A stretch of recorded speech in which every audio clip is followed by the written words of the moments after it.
Hello guys, कैसे आप लोग? आशा करता हूँ सभी अच्छे होंगे। अच्छा, जो हमारा चैप्टर चल रहा था वो है chapter number 8, sources of business finance. इस चैप्टर का ऑलरेडी इस चैनल पे 4 वीडियो अपलोडेड है। मेरे हिसाब से ये जो चैप्टर है ये आपके पूरे सिलेबस में, बीएसटी के सिलेबस में सबसे बड़ा चैप्टर है और बहुत ही प्रैक्टिकल अप्रोच का चैप्टर है। इसीलिए मैं इस चैप्टर पे बहुत ही टाइम डिवोट कर रहा हूँ, ठीक है? क्योंकि आगे हर सब्जेक्ट, चाहे वो अकाउंट्स हो चाहे आपका बीएसटी हो, हर जगह आपको ये काम आएगा। तो इस चैप्टर में ज्यादा टाइम लग रहा है, इसलिए आप बोर मत होइएगा। वैसे ये लास्ट वीडियो है इस चैप्टर का, ठीक है? तो आप प्लीज टाइम डिवोट करिए और इस चैप्टर को बढ़िया से आप पढ़िए, ठीक है? तो आज जो हमें शुरू करना है वो है हमारा इंटरनेशनल फाइनेंसिंग से, ठीक है? तो चलिए शुरू करते हैं। तो शुरू करना था हमें इंटरनेशनल फाइनेंसिंग से। इंटरनेशनल फाइनेंसिंग सीधे लग रहा है कि मैं यहाँ पे जो पैसा ला रहा हूँ वो कहाँ से? अपने देश से बाहर, दूसरे देश से पैसा लाएंगे यहाँ पे, ठीक है? In addition to the Yes. Sources discuss above, जो हमने अभी तक ऊपर वाला जो भी डिस्कशन किया था उस केस में क्या था कि इंडिया के अंदर से ही पैसा लेना था, यहाँ पे दूसरे देश से पैसा लेना है। There are various avenues for organization to raise funds internationally, ठीक है? With the opening up of an economy and the operations of the business organization becoming global, Indian companies have an access to the funds in the global capital market. कहाँ से पैसा लेंगे? देखो, capital market यानी कि share बाजार। Simple एक word में बोल सकते हैं क्या? शेयर बाजार, शेयर Fair मार्केट, ठीक budget. है? जैसे इंडिया में शेयर मार्केट है, वैसे दूसरे देश में भी शेयर मार्केट है। तो इंडियन कंपनी जब किसी दूसरे ग्लोबल कैपिटल के, देखो कैपिटल मार्केट का एक पार्ट है शेयर मार्केट, ठीक है? तो जैसे बाहर के कैपिटल मार्केट से पैसा उठाएंगे तो उसको बोलेंगे इंटरनेशनल फाइनेंसिंग, ठीक है? Various international sources from where funds may be generated include, अब हम पढ़ेंगे कौन कौन से सोर्स, ठीक है? जैसे जैसे दुनिया ग्लोबलाइज हो रही है, यानी कि बाउंडेशन, जो इकोनॉमी, जो बाउंड्रीज है, जो जियोग्राफिकल बाउंड्री है कंट्रीज का, वो अब इरेलीवेंट रह गया है, ठीक है? तो पहला जो इंटरनेशनल सोर्स है फाइनेंसिंग का वो है कमर्शियल बैंक, यानी बाहर, यानी दूसरे देश के कमर्शियल बैंक से। हम यहाँ पे बाहर कहने का मतलब हम अभी इंडिया के सेंस में बात कर रहे हैं, ठीक है? तो जब इंडियन कंपनी Yes. बाहर किसी बैंक से पैसा ले तो वो लोन टाइप से, वो कमर्शियल बैंक होगा। कमर्शियल बैंक और इंटरनेशनल फाइनेंसिंग का कमर्शियल बैंक, ठीक है? Yes. हम्म तो commercial banks all over the world extend foreign currencies loans for business purpose, यानी कमर्शियल बैंक दूसरे देश में लोन देता है। नॉर्मली ये जो लोन इंडिविजुअल है वो नहीं कि मैं एक काम करते हैं, बाहर जापान की एक कंपनी और सस्ता लोन दे रही है तो मैं जाऊंगा कि दे दो मुझे घर बनवाना, ऐसा नहीं होता। नॉर्मली जो दूसरे देश के लिए लोन कोई कंपनी देती है, मतलब दूसरे देश का जो बैंक देता है, नॉर्मली वो बिजनेस पर्पस के लिए ही देता है, ठीक है? They are an important source of financing non trade international operations. The types of loans and services provided by banks vary from country to country. For example, Standard Chartered emerged as a major source of foreign currency loans to Indian industry, ठीक है? एक बहुत ही important bank सुने होंगे, एक है standard chartered, उसी का बात करें कि वो बढ़िया बैंक है, वो दूसरे कंट्रीज को लोन, मतलब दूसरे कंट्री के बिजनेसेस को लोन दे रहा है, ठीक है? तो इंडिया में एक स्टैंडर्ड चार्टर्ड बैंक है, मुझे नहीं एग्जैक्टली पता यूएसए का है या यूएसए का ही होगा या यूरोप से कहीं से, ठीक है? वो बैंक इंडियन कंपनी को लोन दे रहा है। अच्छा एक बात बता, दूसरे जगह से लोन लोगे दूसरे कंट्री से तो नॉर्मली वो किस चीज में होगा? डॉलर में ही होता होगा, फॉरेन करेंसीज में, ठीक है? अब दूसरा सोर्स हमारा क्या है? दूसरा सोर्स है international agencies and development bank. बहुत सारे इंटरनेशनल एजेंसीज हैं और डेवलपमेंट बैंक्स हैं जो कि लोन प्रोवाइड करता है। A number of international agencies and development banks have emerged over the years to finance international trade and businesses. These bodies provide long-term and medium-term loans and grant to promote the development of economically backward areas in the world. देखो जैसे बहुत सारा तुम सुने होगे, जैसे Asian bank हो गया, एक्सिम बैंक हो गया, इंटरनेशनल फाइनेंस कॉर्पोरेशन, ये सब लोन देता है, ठीक है? इन नॉर्मली ये शॉर्ट टर्म और मीडियम टर्म के लिए लोन इशू करते हैं और ये इनके बिजनेस बिजनेस ये जो लोन देते हैं नॉर्मली इकोनॉमिकली जो बैकवर्ड एरियाज हैं उसके डेवलपमेंट के लिए देता है, ठीक है? These bodies were set up Okay, by the sir. governments of developed countries of the world at national and regional and international level for funding various projects, ठीक है? ये जो भी ये डेवलपमेंट बैंक और ये सब बना हुआ है, ये कौन बनाया है? जो कंपनी डेवलप्ड है उसी के गवर्नमेंट ने बनाया है, ठीक है। द मोर नोटेबल, इसका एग्जांपल देख लेना, the more notable among them include international finance corporation IFC, EXIM bank and Asian development bank, ठीक है। तीसरा जो हमारा सोर्स है वो है इंटरनेशनल कैपिटल मार्केट, ठीक है। इंटरनेशनल कैपिटल मार्केट कहाँ से पैसा लेंगे? यहाँ पे इंटरनेशनल कैपिटल मार्केट से, यानी शेयर मार्केट और ये सब से, ठीक है, जो बाहर देश का है। Modern organization include multinational companies depend upon sizable borrowing in rupee as well as foreign currency. Prominent financial instrument used for the purpose are global depository receipt. अच्छा, इसके थ्रू जो जो पैसा रेज होता है उसका भी पार्ट है। पहला है global depository receipts. The local currency shares of a company are delivered to the depository bank. The local currency share of a company are delivered to the depository bank. The depository bank issues depository receipt against this share. Such deposit receipt denominated in US dollar are known as global depository receipt. यानी मान लो कोई India की company है, कौन है? India की company, Indian company, तो उसका शेयर क्या करेंगे? एक दूसरे देश में एक डिपोजिटरी बैंक होगा, ठीक है। ये अपना शेयर उसको दे देगी, ठीक है, और वो तुमको क्या दे देगा? डिपोजिटरी रिसीट दे देगा। क्या दे देगा? Depository receipt. Depository receipt denominated in US dollar are known as global depository receipt. और वो जो डिपोजिटरी रिसीट होगा वो उसका डिनोमिनेशन क्या होगा? उसका डिनोमिनेशन होगा तुम्हारा US डॉलर में, ठीक है। GDR is a negotiable instrument and can be traded freely like any other security. जो GDR है, यानी कि यहाँ पे तुम्हारा जो शेयर है वो किस चीज में कन्वर्ट हो गया? GDR में, ठीक है। और उसमें लिखा होगा कि ये GDR इतने का है, डिनोमिनेशन उसका US डॉलर में होगा, ठीक है। और उसके बाद वो कंपनी उस शेयर को बेच खरीद सकती है, ठीक है। In Indian context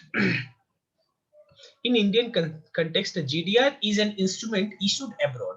simple term से बोल सकते हैं कि a GDR is an instrument issued abroad by an Indian company to raise funds in same foreign currency and listed and traded on the foreign exchange stock exchange, ठीक है।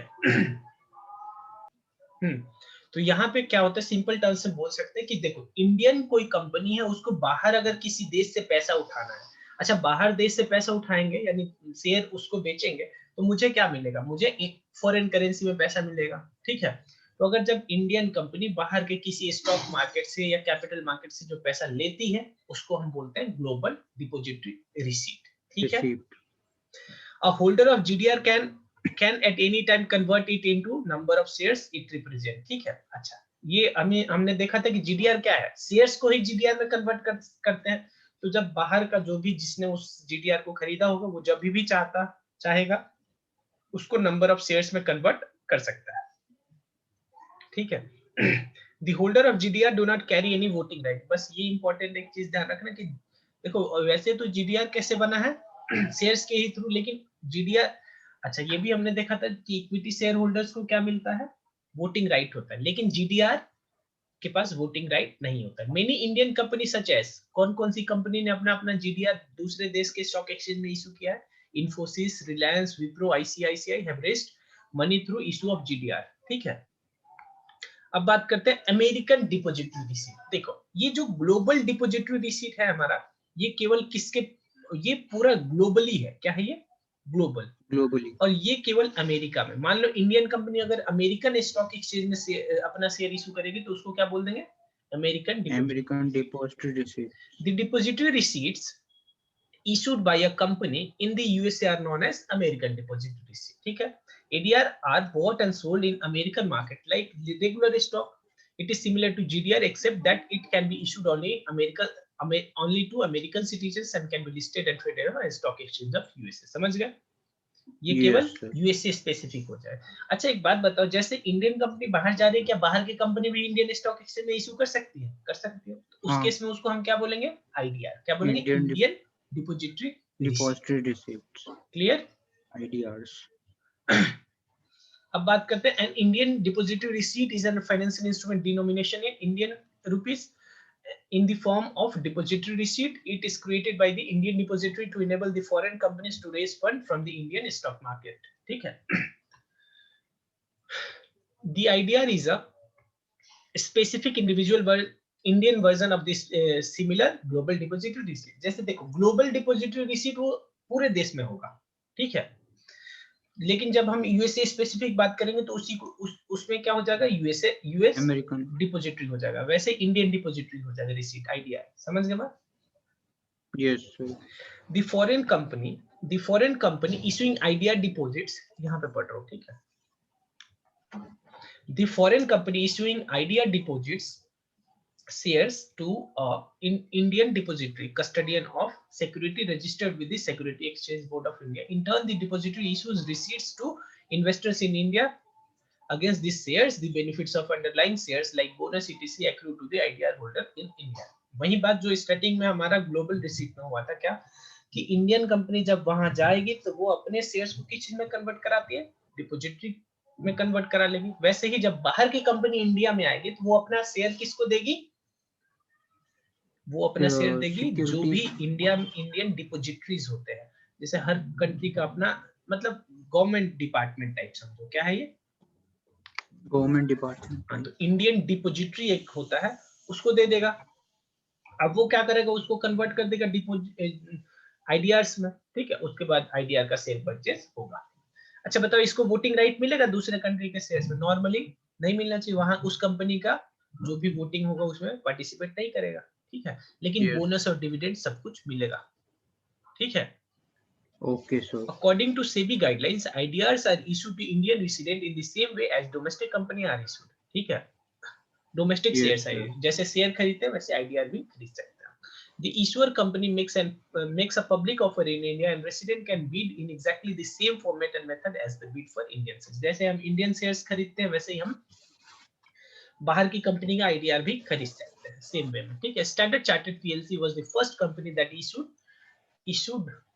issued Indian depository receipt in Indian securities market in the June 2010। पहली बार जून 2010 में Indian depository receipt issue करने वाला कौन था, standard chartered PLC, ठीक है। अच्छा चौथा मोड हमारा इसमें क्या है, foreign currency convertible bond. Sir बस चार्ज लगा, बस 1 minute charging. Foreign currency convertible bond, ठीक है। आप देखो फॉरेन करेंसी कन्वर्टिबल बॉन्ड, देखो कन्वर्टिबल याद आ रहा है, चाहे वो प्रेफरेंस शेयर कन्वर्टिबल हो, डिवेंचर कन्वर्टिबल, यानी उनको कुछ दिन बाद किस में कन्वर्ट कर देंगे, शेयर्स में, ठीक है। तो कन्वर्टिबल तो ये तो एग्जैक्ट हो गया कि कन्वर्टिबल का मतलब बोल रहा है कि कन्वर्ट कर देंगे शेयर्स में। अब बॉन्ड कंपनी इशू कर रही है, बॉन्ड किस चीज में इशू कर रही है, फॉरेन करेंसी, यानी दूसरे देश के लोगों के लिए बॉन्ड इशू कर रही है, जिसको कि हम बाद में शेयर्स में कन्वर्ट कर देंगे। इसका मतलब यही, ठीक है, पढ़ते हैं। Foreign currency convertible bond are equity linked, क्या बोल रहा है, इक्विटी से लिंक किया गया है, debt security that are to be converted into equity और डिपॉजिटरी रिसीट। अगर इसी देश के लिए इशू किया जा रहा है तो वो तो शेयर्स में कन्वर्ट होगा, इक्विटी शेयर्स में। अगर दूसरे देश के लोगों के लिए है तो वो डिपॉजिटरी रिसीट में कन्वर्ट हो जाएगा, ठीक है। Yes sir. After a specified period. Thus, a holder of FCCB, यानी foreign currency convertible bond, has the option of either converting them into equity share at a predetermined price or exchange it or retaining the bond. यानी उनके पास क्या option है, या तो आपको पैसा लेना है पैसा ले लेना, या शेयर या वो क्या उसको बोलते हैं डिपॉजिट ले लेना, डिपॉजिटरी रिसीट ले लेना, ठीक है। The FCCBs are issued in a foreign currency, ठीक है, इशू जब करेंगे तो वो फॉरेन करेंसी में करेंगे, ठीक है। And carry a fixed rate of interest होगा which is lower than the rate at of any other similar non-convertible debt instrument. FCCBs are listed and traded in foreign stock exchange. FCCBs are very similar to convertible debenture issued in India. ये भी कहाँ list होता है, जो दूसरा देश है उसके स्टॉक मार्केट में, ठीक है। जैसे इंडिया में जो स्टॉक मार्केट है वहां पे शेयर तो लिस्ट होता ही होता है, उसके अलावा और क्या लिस्ट हो जाता है, हमारा डिबेंचर भी लिस्ट होता है। सेम वे जैसे मुझे अगर किसी दूसरे देश में शेयर इशू करना है तो वहां के लिए वो जीडीआर या अमेरिकन एडीआर हो जाएगा, ठीक है। सेम वे हम उस कंट्री में और काम कर सकते हैं, क्या कि एफसीसीबी भी उस कंट्री के स्टॉक मार्केट में लिस्ट करा देंगे, ताकि कि क्या होगा, लिक्विडिटी बना रहेगा, हमेशा खरीदने का बेचने का ऑप्शन होगा, तो और ज्यादा लोग इंटरेस्टेड होते हैं, ठीक है। Yes, अब हम लास्ट टॉपिक इस चैप्टर का कर रहे हैं जिसका नाम है factors affecting the choice of sources of fund. ये इंपॉर्टेंट चैप्टर, क्वेश्चन एकदम 100% इससे एक्सपेक्ट करना, ठीक है। जैसे क्या पूछेगा कि state 5 factors which affect the choice in the source of finance, ठीक है, कि कौन सा सोर्स आप ऑप्ट करेंगे, उसका क्या क्या फैक्टर है, 4-5 याद कर लेंगे। चलो, financial needs of a business are of different type, long term, short term, fixed and fluctuating, therefore business firms resort to different type of sources of raising money। यानी बोलने का मतलब कि हर बिजनेस का अपना अपना सिचुएशन है, सिचुएशन के बेस पे वो क्या करेंगे, सिचुएशन के बेस पे वो डिसाइड करेंगे कि उनको कहां से पैसा कौन सा सोर्स ऑफ फंड लेना चाहिए। Short-term borrowing offer the benefit of reduced cost due to reduction of idle capital, but long-term borrowing are considered a necessary on many ground। देखो शॉर्ट टर्म कब मैं जाऊंगा, मान लो मुझे शॉर्ट टर्म के लिए ही पैसा चाहिए तो मैं तो शॉर्ट टर्म ही लूंगा ना। अब ऐसा तो है नहीं कि शॉर्ट टर्म के लिए पैसा चाहिए लॉन्ग टर्म वाला ले लूं, तो फिर दिक्कत हो जाएगा क्योंकि उतना दिन मेरा पैसा आइडल पड़ा रहेगा, ठीक है, लेकिन मुझे कॉस्ट उसका लगेगा। वैसे ही लॉन्ग टर्म बहुत सारा ऐसा भी केस आएगा जहां पे मुझे लॉन्ग टर्म का जरूरत पड़ेगा। Similarly equity capital has a role to play in the scheme of raising funds in the corporate sector as no source of fund is devoid of limitation, यानी हर एक का अपना अपना लिमिटेशन है। It is advisable to use the combination of sources, इसीलिए किसी भी बिजनेस को कंबाइन करना चाहिए, कंबाइन ऑफ सोर्स करना चाहिए, यानी कि एक से के साथ ही मत रहो, कुछ शेयर से कर लो, कुछ डिवेंचर से कर लो, कुछ शेयर बैंक से लोन ले लेना, ऐसे ऐसे, ठीक है, based on situations. Instead of relying only a single source, a number of factors affect the choice of this combination, making it a very complex decision for a business. The factors that affect the choice of source of finance are briefly discussed below। एक बात बताओ, एक company को पैसा race करना है, क्या race करना है, सोर्सेस ऑफ मनी रेस करना है, बताओ ये उसके लिए कैसा डिसीजन है, टॉप लेवल, मिडिल लेवल या लोअर लेवल? अगर मनी रेस करना है तो ये एक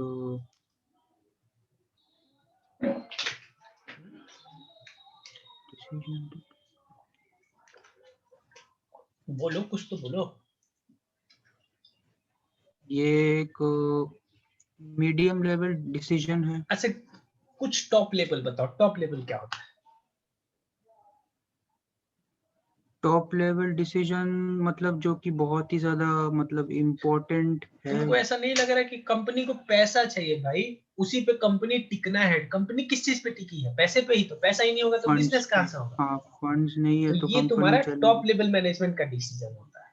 सोच लो तुम अभी अभी बिजनेस स्टडीज का पहला तुम्हारा क्लास है, पहला ही क्लास है ना, 11th क्लास में पहली बार बिजनेस स्टडीज पढ़ रहे हो, तुम किसके बारे में पढ़ रहे हो, टॉप लेवल मैनेजमेंट क्या करता है, समझ रहे हो क्या लेवल है इस क्वेश्चन का, ठीक है, तो ध्यान से करना इसको, ठीक, बहुत इंटरेस्टिंग भी है। पहला तो ये तो ऑटमोस्ट पहला इंपॉर्टेंस दोगे कि कौन सा तुम्हारे लिए सस्ता पड़ रहा है, कौन सा महंगा पड़ रहा है, कौन सा खरीदोगे, जो सस्ता पड़ेगा, बात खत्म। ये तो लेमन में बोल सकते हैं कि जो सस्ता पड़ेगा वो खरीद लेगा। तो पहला फैक्टर क्या है, cost. There are two type of cost which are cost of procurement. अच्छा, कॉस्ट भी हमारा दो तरह का होता है। पहला तो कॉस्ट ऑफ प्रोक्योरमेंट, यानी स्टार्टिंग में जो वो कॉस्ट रेस करेंगे उसका क्या कॉस्ट पड़ेगा, जिसको हम क्या बोलते हैं, फ्लोटेशन कॉस्ट। क्या बोलते हैं, फ्लोटेशन कॉस्ट, यानी फंड को फ्लोट करने के लिए, यानी अपने पास लाने के लिए क्या कॉस्ट देना पड़ेगा। और दूसरा कॉस्ट फॉर ऑफ यूटिलाइजिंग, और दूसरा जो रेगुलर उसको पेमेंट करते रहोगे रिटर्न में, जैसे डिवेंचर पे इंटरेस्ट दोगे, प्रेफरेंस शेयर पे डिविडेंड दोगे, इस ये वाला हो गया, ठीक है।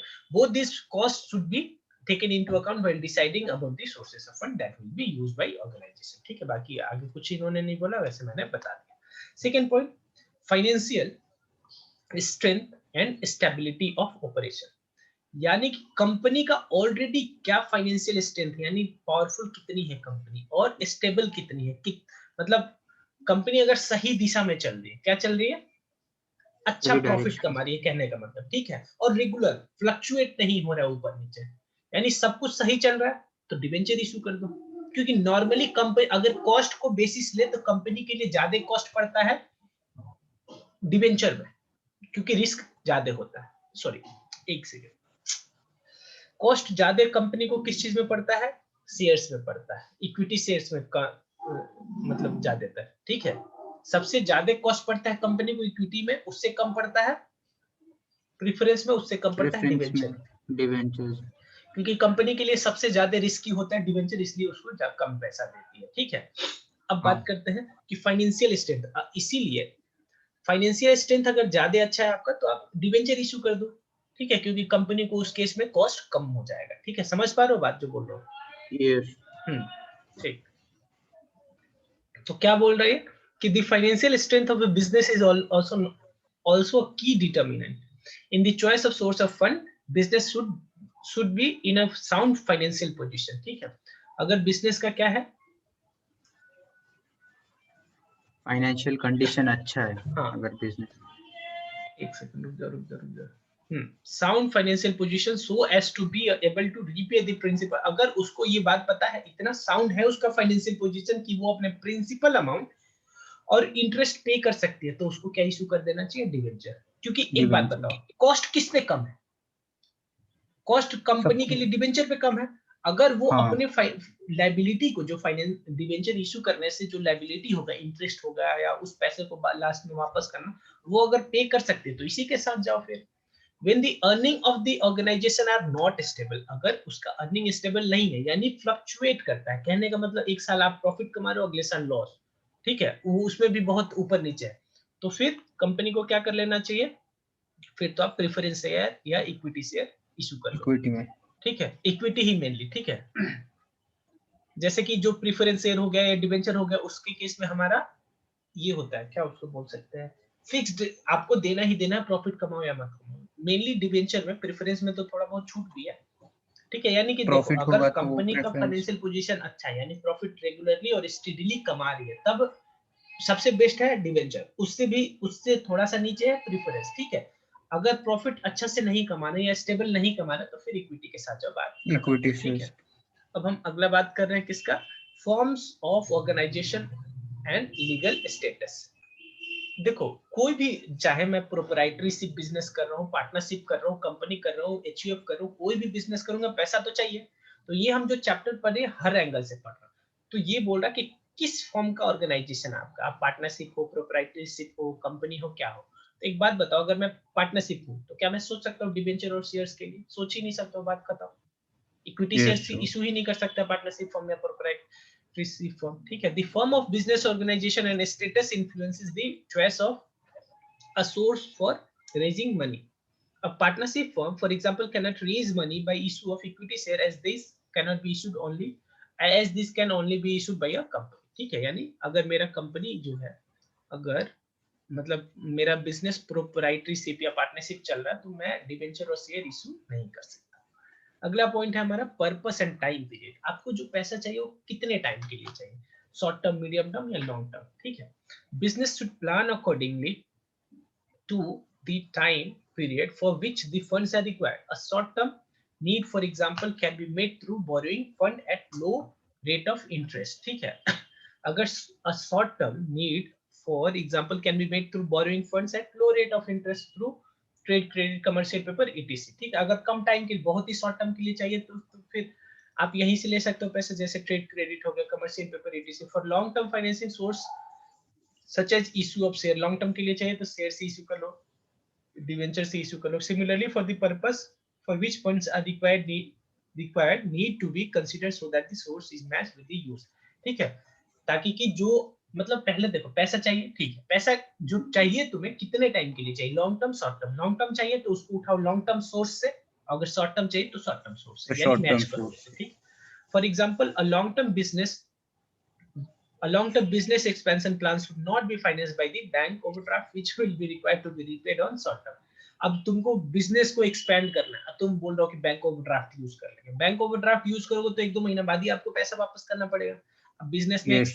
तुम बिजनेस एक्सपेंड करो, तो बिजनेस जब बंद करोगे तब तो पैसा वापस आएगा। तो ये लॉन्ग टर्म नेचर का है, तो इसको इशू करने के लिए आप या तो बहुत लॉन्ग टर्म के लिए बैंक से लोन ले लो, डिबेंचर इशू कर दो या शेयर्स इशू कर दो। ठीक है, अगला है हमारा risk profile. Business should evaluate each of the sources of finance in terms of risk involved. ठीक है, पैसा लेने से पहले ये तो पता कर लो कि जहां से ले रहे हो उससे आपको कितना रिस्क आएगा, और क्या उतना आपका रिस्क का एपेटाइट है नहीं, यानी उतना रिस्क आप सह सकते हो या नहीं सह सकते। For example, there is a least risk in equity share. जैसा कि पता है कि इक्विटी शेयर के केस में सबसे कम रिस्क है, तो कम रिस्क लेना है तो इक्विटी शेयर के साथ जाओ। लेकिन यहाँ पे याद रखना कि अगले, यहाँ पे तुम्हारा कॉस्ट ज्यादा पड़ सकता है। अगर रिस्क ले सकते हो तो फिर डिबेंचर के साथ जाओ, लेकिन वहां पे कॉस्ट, फिर रिस्क तो ज्यादा होगा लेकिन कॉस्ट आपको कम पड़ेगा। ठीक है, लोग। तो for example, there is a least risk in equities as the share capital has to be repaid only at the time of winding up, and dividends need not be paid if no profit are available. जैसा कि पता है कि equity share के case में dividend pay करो मत करो चलता है, और कंपनी का वो जो शेयर से पैसा आएगा वो कब वापस करना, जब कंपनी बंद होगी, ठीक है, तो ये कम रिस्क वाला है। A loan on the other hand has to be repaid. दूसरे तरफ लोन के केस में ज्यादा रिस्क है, क्यों? क्योंकि उसमें both principal and interest are to be repaid, ठीक है, the interest is to be repaid irrespective of the firm is earning profit or incurring loss। और इंटरेस्ट तो आपको जब भी देना है, रेगुलरली वो भी देना है, और कब, चाहे प्रॉफिट कमाओ लॉस कमाओ, कोई मतलब नहीं। अगला है कंट्रोल, यानी बिजनेस का ऑनरशिप या कंट्रोल आप क्या डाइल्यूट करने के लिए तैयार हो या नहीं तैयार। अगर डाइल्यूट करने के लिए तैयार हुआ तो फिर आप इक्विटी शेयर इशू कर दो, नहीं तैयार हो तो डिबेंचर, लोन, प्रेफरेंस ये सब इशू कर दो, ठीक है। Yes. A particular source of fund may affect the control and power of the owners of the management of a firm. Issue of equity share may mean dilution of control. यानी अगर आप equity share issue करोगे तो issue of equity share may mean dilution of control. For example, as equity shareholders enjoy voting right, financial institution may take control of the asset or impose condition as part of the loan agreement. Thus, business firms should choose a source keeping in mind the extent to which they are willing to share their control over business, ठीक है। तो business को कहीं से भी पैसा उठाए उससे पहले उसको सोचना पड़ेगा कि जो पैसा उठा रहे क्या उसके वजह से कोई कंट्रोल या ऑनरशिप कहीं किसी और के हाथ में तो नहीं चला जाएगा। मान लो तुम बैंक से लोन लेने गए और बैंक बोल रहा है लोन तो लोगे तो तुम अपने बोर्ड ऑफ डायरेक्टर में मेरा एक आदमी बैठा होगा, तो बताओ कहीं ना कहीं थोड़ा सा उनके हाथ में कंट्रोल चला जाएगा ना उससे। तो तुम देखो अगर इस चीज के लिए तैयार हो तब लोन लो, नहीं तो मत लो, ठीक है। अगला हमारा बात है इफेक्ट ऑन क्रेडिट वर्दीनेस। देखो हर कंपनी का अपना अपना क्रेडिट लिमिट होता है कि आप कितना पैसा उठा सकते हैं मार्केट से, क्योंकि जैसे ही अगला मान लो मेरा क्रेडिट लिमिट, किसी नए कंपनी में मेरा क्रेडिट लिमिट 100 करोड़ है। अब बताओ अगर मैंने 40 करोड़ का लोन ले लिया तो बताओ और कितना ले सकते हैं? 60 करोड़ का। तो यहाँ पे ये बोला कि क्या तुम इसके लिए तैयार हो कि वो तुम्हारा क्रेडिबिलिटी कम करेगा। क्रेडिबिलिटी नहीं बोलो, क्रेडिट लिमिट कम करेगा। अगर तैयार हो तो लोन ले लो। डिवेंचर तो क्रेडिट पे इफेक्ट नहीं डालता है नॉर्मली, ठीक है, थोड़ा बहुत डालता है Yes. लेकिन वैसे नहीं डालता मेन इस पे। हाँ, लेकिन डिवेंचर हो गया या लोन हो गया, जो भी लायबिलिटी है नॉर्मली, जो भी लायबिलिटी है वो मेरे क्रेडिट लिमिट पे इफेक्ट डालता है, शेयर्स नहीं डालते, चाहे वो इक्विटी शेयर भी हो और प्रेफरेंस शेयर भी नहीं डालता, ठीक है। तो the dependence of business on certain sources may affect the credit worthiness in the market. For example, issue of secured debenture may affect the interest of the unsecured debenture creditor of the company and may adversely affect the willingness to extend further loans as credit to the company. जैसे ही अगर मैंने कोई दूसरा loan type ले लिया या liability अपने लिए ले लिया बिजनेस के लिए, तो वो फर्दर लायबिलिटी पे इफेक्ट डालेगा, ठीक है। Yes. अगला हमारा फ्लेक्सिबिलिटी एंड ईज, कहाँ से पैसा इजीली मिल जाएगा, ज्यादा फॉर्मेलिटीज नहीं है। तो इक्विटी शेयर के केस में बहुत ज्यादा फॉर्मेलिटीज है, तो अब तुम चाहते हो कि कम फॉर्मेलिटी निभाना है तो लोन ले लो, सबसे इजी है, ठीक है। या हाँ। डिवेंचर में भी उतना ज्यादा फॉर्मेलिटीज नहीं। Another aspect affecting the choice of the source of finance is the flexibility and ease of obtaining funds, respectively.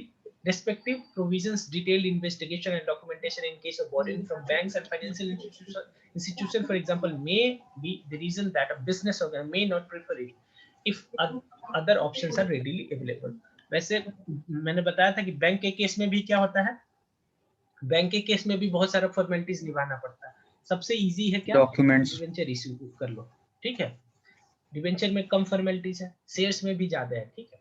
अच्छा अगला है हमारा टैक्स बेनिफिट। तो मैंने बताया था इंटरेस्ट के केस में टैक्स बेनिफिट मिल जाता है, लेकिन डिवेंचर डिविडेंड के केस में नहीं मिलता। तो अगर टैक्स बेनिफिट सोच रहे हो तो किसके साथ जाओ, वो इश्यूज जिसमें तुमको इंटरेस्ट देना पड़ेगा। फॉर एग्जांपल डिवेंचर हो गया, बैंक से लोन हो गया, ठीक है, क्योंकि ये क्या देता है, टैक्स बेनिफिट, या सीधे बोलो टैक्स डिडक्टिबल एक्सपेंस है, ठीक है, यानी टैक्स देने से पहले माइनस हो जाता है जिसकी वजह से मेरा टैक्स कम हो जाता है, ठीक है।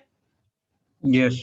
अगला अच्छा टैक्स बेनिफिट में और बता देते हैं क्या कि वेरियस सोर्सेस में also be weighed in terms of their tax benefit, ठीक है। For example while the dividend on the preference shares is not the tax deductible, interest paid on the debenture and loan is tax deductible, may therefore be preferred by organization seeking tax advantage। इसी वजह से जो debenture और bank से loan वाला है वो सस्ता पड़ेगा। सस्ता मत बोलो, बेनिफिट देता है टैक्स कम कराने में, ठीक है। Yes sir. तो यहाँ जाके चैप्टर 8 हमारा खत्म हो गया। बहुत ही मेहनत करने के बाद, चैप्टर भी बड़ा था, डीप में हमने पढ़ा भी, ठीक है। अब बात करते हैं की टर्म्स। वैसे सारा डिस्कस हो चुका है, होगा, फाइनेंस पता है, वर्किंग कैपिटल ठीक है, रिस्ट्रिक्टिव कंडीशंस, रिस्ट्रिक्टिव कंडीशन एक बार अभी देखते हैं। वोटिंग पावर ठीक है, bill discounting, FCCB, on capital, borrowed capital, long term source, fix charge funds, factoring, factoring पढ़ा था हम लोगों ने कि जिसको बेच देते हैं Yes. अपने लायबिलिटीज को, एडीआरस ठीक है, fixed capital, short term sources, charge on asset ठीक है, अकाउंट्स रिसीवेबल, जीडीआर, आईसीडी और IDR.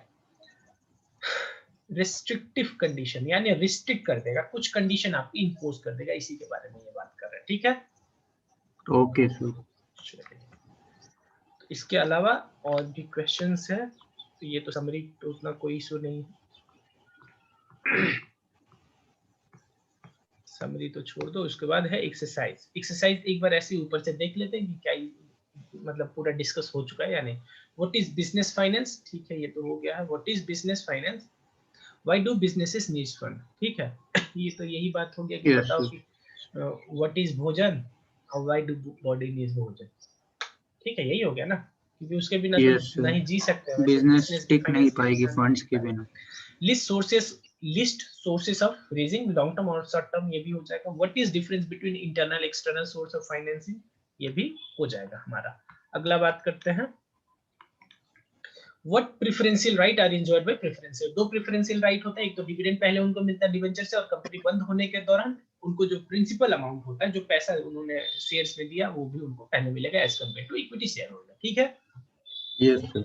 Name any three special financial institutions and state special financial institution and state their objective. State their objective. ये है हमारा financial institution finance. वाला जो हमने पढ़ा था। इसमें जो तीन हमारा फाइनेंशियल इंस्टीट्यूशन है,